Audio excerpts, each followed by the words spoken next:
Perhaps the most intriguing discovery is the wound to Governor Connally.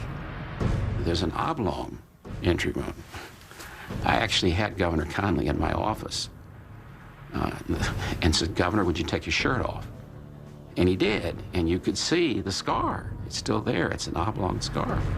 The length of the wound was the same as a Mannlicher Carcano bullet, which meant it entered the governor's back sideways.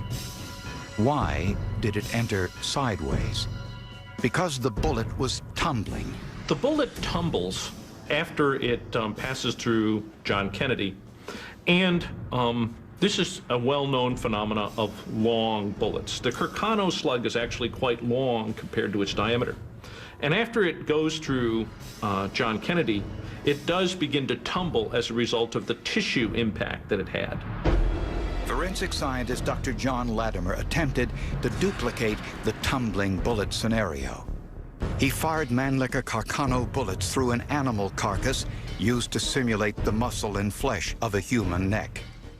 As we started doing the experiments, I noticed fairly quickly that the bullet holes in Connally, in our Connally simulations, practically always represented a tumbling bullet.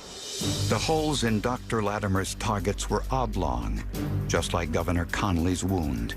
But Dr. Wecht and other critics remain unconvinced.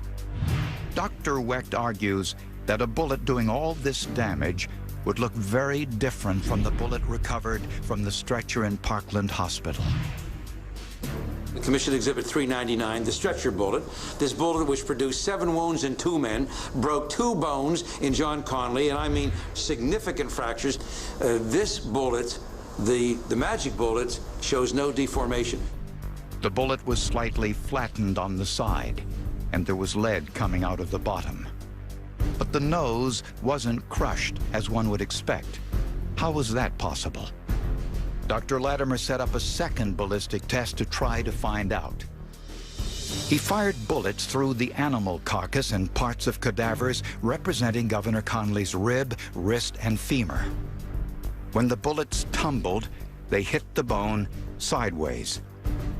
So that it squeezed the soft gray lead out of the copper jacket, out of the rear of it, like squeezing toothpaste out of a tube. And it left the nose of the bullet intact, similar to the so-called magic bullet.